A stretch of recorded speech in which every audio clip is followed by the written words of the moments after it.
Homework set number 2. In this problem, we would like to implement our own zip function. Remember, we learned about the zip and that it can take a bunch of iterables, and then in every iteration it returns the first item of everything. I would like to give you a good sense of how such a thing is implemented behind the scene. To help with that, we will implement it in like an iterator style.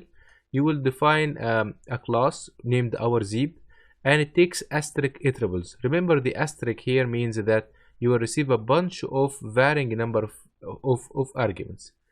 I would like, for simplicity, assume that the input will be either list, tuple, or string. For example, don't pass range in a direct way. If you would like to pass a range, pass a list. And then create our own zip, which will take a few iterables. I'm passing here a string and 2 lists. And then, like we did before, with a while has next and get next, we can start to get a tuple of 3 elements from every one of them. And observe, we stop with the smallest one here, which is Mustafa. We stop as the word, this range is from 10 to 14, so we stop at it. This is our first variant of it. In the second variant of it, we would like to extend the zip functionality.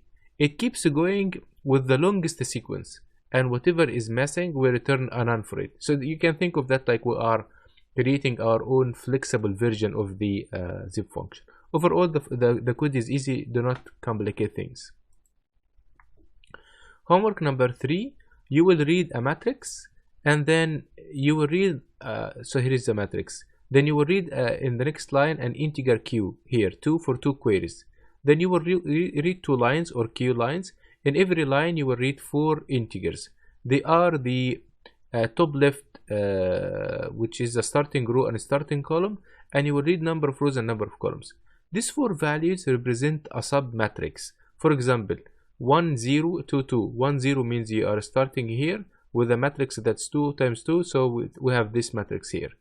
Then you would like to count how many prime numbers are in this square matrix, for example.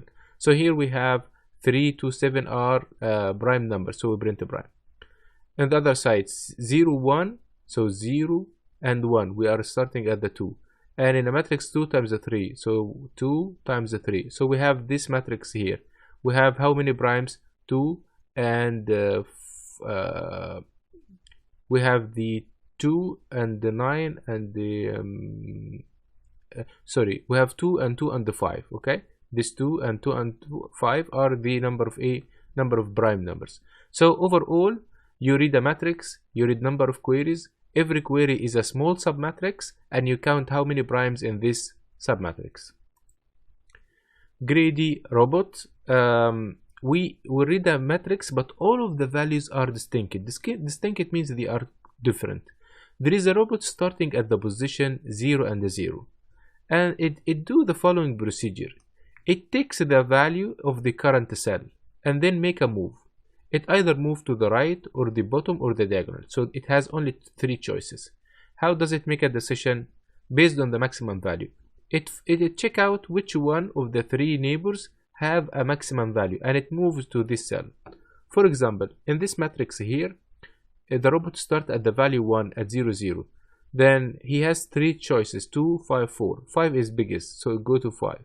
Then 5, it takes 5. 5 has 3 choices, 6, 8, 9. 9 is the bigger. If you sum the 3 values, they will be 15.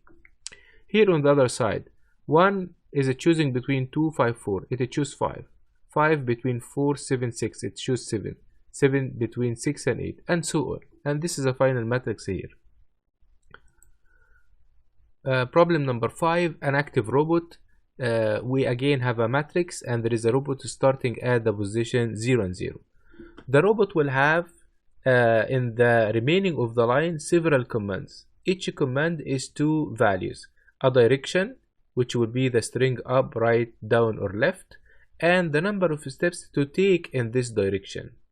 For example, the robot start at the grid is 3 times 4, and the robot start at 0 and 0. The first command is to move to the right 1 step, then move down 2 steps, then move left 2 steps, then move up 3 steps. Now one question here, what if we hit the wall? What if we hit the end of the matrix? We circulate back in the matrix. Let's see a simulation of that. Here is the grid 3 times 4. The robot starts here. Then it takes right one step. So it goes to this position, which is now 0, 1. It takes down 2 steps. So it takes down 2 steps, which will be now into 1. And then the next command is left 2 steps. So one step is here, but the next step is outside the grid. So it circulates back to the beginning of the row, the end of the row. So we are here. And then it takes up 3 steps. So 1 step up, 2 step up. The third is going out of the grid. So it circulates back to here.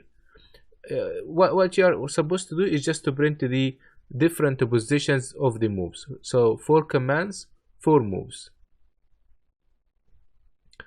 A matrix pretty print function. You will read a matrix, but this time of strings. Each string by itself doesn't have spaces. And overall we have number of columns, same number of columns. For example here, 3. So we have 3 rows. We can have like 7 words per line, but all of them will have 7. Here we have 3 rows and 3 columns. We would like to print this matrix in this nice way. This is implemented as following. You need each column to be left justified like that, up to the length of the longest string in the column. For example, here in the first column, which one is the longest string? Mustafa. All of them would be formatted according with extra spaces according to Mustafa. In the second column, the word woo is the longest, so all of them would be based on woo, and here based on kkkk. Every 2 columns are separated with the hash here. To do the left justification according to some spaces, please visit the documentation of the string ljust method, which is left justification, left adjusting for the width. So please go read and learn how to use this function. So overall, given this matrix input, print for us this matrix output.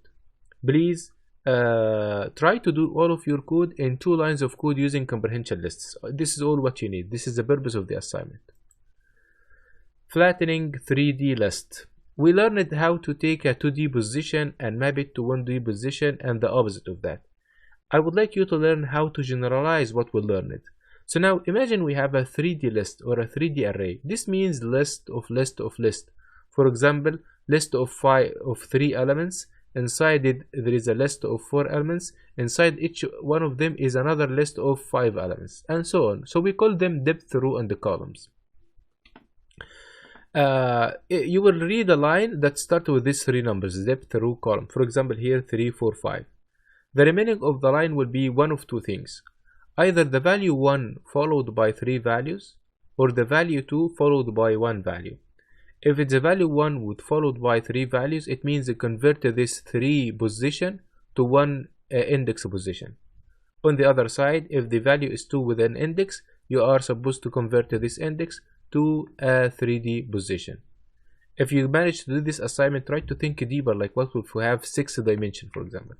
I wrote here for you a code that generate all of the position D, R, and C and their corresponding index. So you can use this one to generate the relationships. That's all.